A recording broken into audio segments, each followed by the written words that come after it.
నమస్తే అండి అందరికీ. ఏంటి ఫ్యామిలీనే ఎటో వెళ్తున్నట్టున్నారు అనుకుంటున్నారా? అవునండి. జమలమ్మ అమ్మవారి టెంపుల్‌కి వెళ్తున్నాము. సండే రోజు పున్నం ఉంది గదండీ! సంక్రాంతి తర్వాత వచ్చే పున్నంని మా సైడ్ గద్వాల తిరునాళ్ళ పున్నం అంటారు. ఈ గద్వాల తిరునాళ్ళ పున్నంకి మా ఊరే చాలా వరకు వచ్చి జమలమ్మ అమ్మవారిని దర్శించుకొని వెళ్తారు. మా ఊరొకటే కాదండి. ఇక్కడ సైడ్ చుట్టుపక్కన ఊర్లు చాలామంది వస్తారు. అలాగే వేరు వేరు రాష్ట్రాల నుంచి కూడా చాలామంది వచ్చి దర్శనం చేసుకొని వెళ్తారంట అమ్మవారిని. ఇక వచ్చేసి ఈ అమ్మవారి టెంపుల్ వచ్చేసి గద్వాల్ డిస్ట్రిక్ట్ చాలామందికి తెలిసే ఉంటుంది.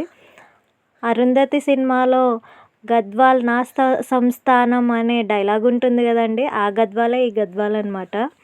గద్వాల్కి వెళ్తూ ఉంటే జంచెడ్ అనే గ్రామంలో వెలిసారనమాట ఈ జమలమ్మ అమ్మవారు.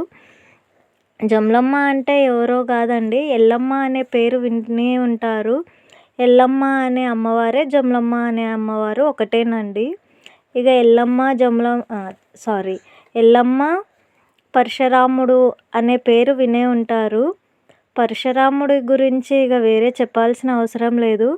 మహాభారతంలో భీష్మ పితామహుడు అని వినుంటారు కదా.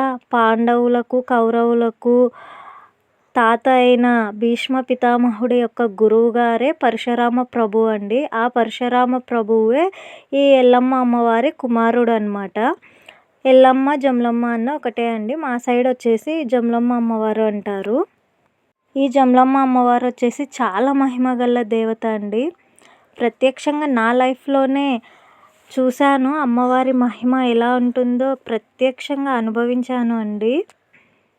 నా లైఫ్లో జరిగిన ఒక సంఘటన అమ్మవారి మహిమను చూపించింది. ఆ సంఘటన చెప్తే నిజంగా ఎవరు నమ్మరు, కానీ అది రియల్గా జరిగిందండి నా లైఫ్లో. అదేంటో చెప్తాను వినండి. నా చిన్నప్పుడు అనమాట, నేను నాన్ వెజ్ అంటే చాలా ఇష్టపడేదాన్ని. అయితే ఒక వీడియో చూశానండి. ఇట్లా కోళ్ళను మేకలను ఆవులను చంపడము, అట్లా వాటి అమాయకమైన ఫేసెస్ అవి చూసి ఇక నాకు చాలా బాధ కలిగించింది అనమాట.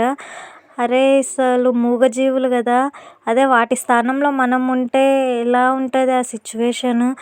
అవి ఏమి మనల్ని అనలేవని చెప్పి ఆ మూగ ప్రాణాలని చంపి తింటున్నాం కదా అని కొంచెం నా మనసుకి బాధ కలిగించింది. ఇక అప్పటి నుంచి నాకు ఎంత ఇష్టమైనా సరే నాన్ వెజ్ని ఇక పక్కకు పెట్టేశాను. ఇక చచ్చినా తినకూడదు అన్నట్టు ఇక తినడమే బంద్ చేశాను అనమాట. అప్పటి నుంచి నా మనసులో ఒకటే ఉండేది, ఇలా అమ్మవారి పేరు చెప్పుకొని మూగజీవులని బలిస్తారు. అదే ఆ బలులు తగ్గితే ఆ మూగజీవులు ప్రాణాలతో ఉంటాయి కదా అని నా మనసులో ఒకటే తిరిగేదనమాట. అలా నా చిన్నప్పుడు తెలియని వయసు కదండి. ఇక నేను మా నాన్నమ్మ పొలంకి వెళ్తుంటే మేము ఒక మేకపోతుని పెంచామండి. అదే జమలమ్మని చేయటానికనే మేకపోతుని పెంచాము. ఆ మేకపోతు పేరు వచ్చేసి బంగారు అనమాట. అది మేకపోతు అయినా సేమ్ మా ఇంట్లో మనిషిలాగే చూసుకున్నాము. ఇక నాకు వచ్చేసి తమ్ముళ్ళు అన్నోళ్ళు లేరు కదండి. ఆ మేకపోతుని ఎంతలా ప్రేమించానంటే అది స్వయంగా నా తోడబుట్టిన తమ్ముడు అన్నట్టు ఫీల్ అయిపోయేదాన్ని. దాన్ని పిలవడం కూడా, తమ్ముడు ఎక్కడున్నావు రారా అంటే చాలు వచ్చి నా ఒళ్ళో తల పెట్టుకొని మరీ పడుకునేది. అంత ప్రేమగా చూపెట్టేది నా పైన. నాకంటే అదే అన్నా నాకు చాలా ఇష్టం. మా బంగారు గాడికి నేనన్నా అంతే ప్రేమ అనమాట. ఇక దాని పేరు వచ్చేసి బంగారు. బంగారు అన్న పలికేది, ఒరే తమ్ముడు అన్న పలికేది. అంత ఇష్టం అండి నేనంటే దానికి. మూగజీవులు అంటాం కానీ ప్రతి మన మాట అవి అర్థం చేసుకుంటాయండి. నిజంగా వాటికి మాటలు రావు అనడమే కానీ చాలా అర్థం చేసుకుంటాయి. మనుషులతో చాలా ప్రేమగా ఉంటాయి. అది నాతో అలాగే ఉండేది. అలా ఒకసారి నేను మా నాన్నమ్మ మేకపోతు అదే మా బంగారు గాడు పొలంకి వెళ్తూ ఉంటే ఒకసారి ఇదే సంఘటన నేను మాట్లాడాను నానమ్మతో. ఇట్లా జమలమ్మ పేరు చెప్పుకొని ఇట్లా మేకలని కోళ్ళని అట్లా బలి ఎందుకు ఇస్తారు, నిజంగా దేవత అయితే అట్లా బలులను ఎందుకు కోరుకుంటుంది, దేవతనేనా అసలు అని ఒక గలీజ్ వర్డ్ యూజ్ చేశాను. అంటే తెలిసి తెలియని వయసు కదండి. అలా గలీజ్ మాట అనేసరికి ఇక అమ్మవారు రూపం నాకు చూపించింది అసలు. ఒక రకంగా చెప్పాలి అంటే అమ్మవారిని నేను స్వయంగా దర్శించుకున్నాననే చెప్పాలి.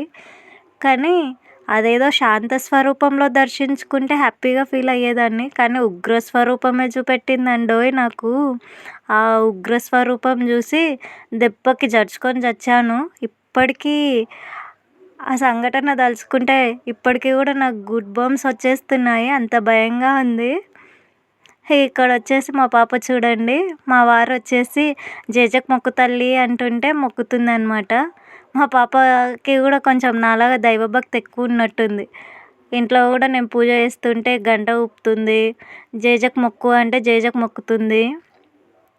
ఇక్కడేనండి జమలమ్మ అమ్మవారి ముందు అనమాట. గుడి ముందు ఈ వీడియోలో కనిపించేది. ఇక నాకిక్కడ నచ్చనిది ఒకటి ఉందండి. అక్కడ టెంకాయలాగా అట్లా కొట్టి ఎక్కడంటే అక్కడ పడేస్తారు.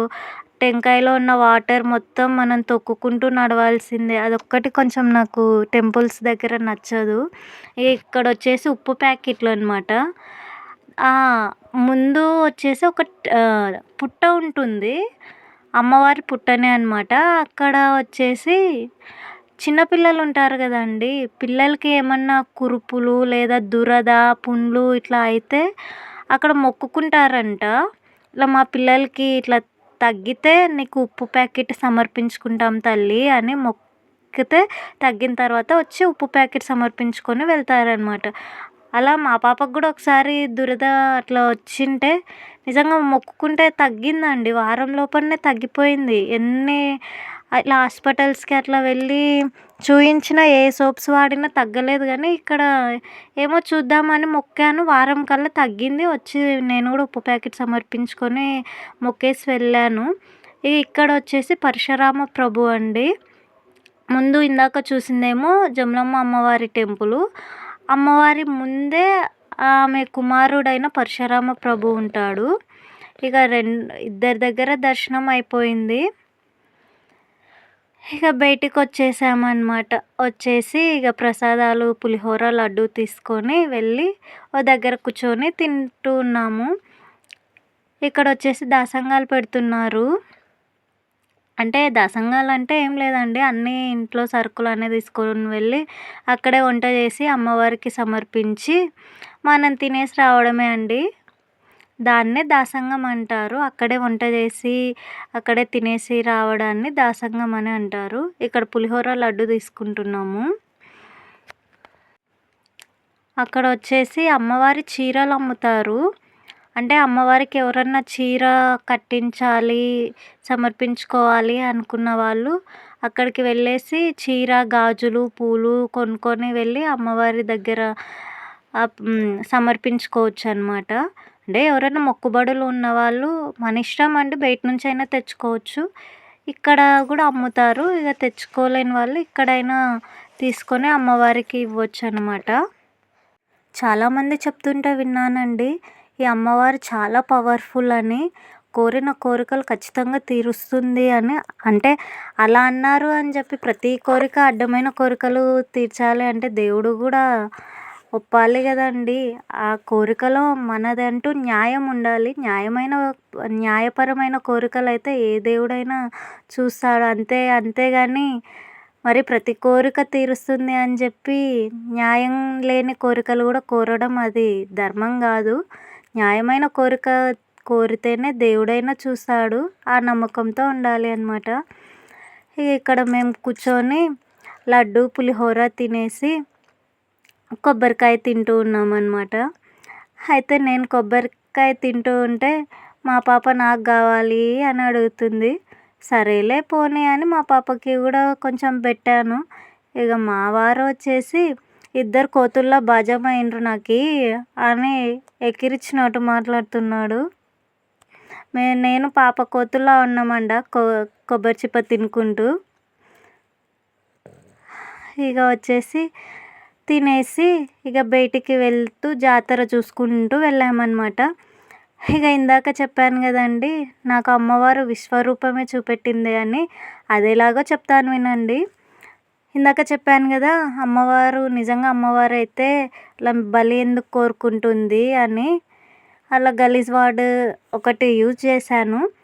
దాంతో మా బంగారు గాడు విశ్వరూపం చూపెట్టాడండి. నిజంగా అమ్మవారే మరి మేకపోతు రూపంలో వచ్చిందో ఏమో కానీ అంతవరకు అది మేత మేస్తూ ఉన్నది ఒక్కసారిగా నా మీదకి పడిపోయి పొడవటానికి వచ్చిందండి.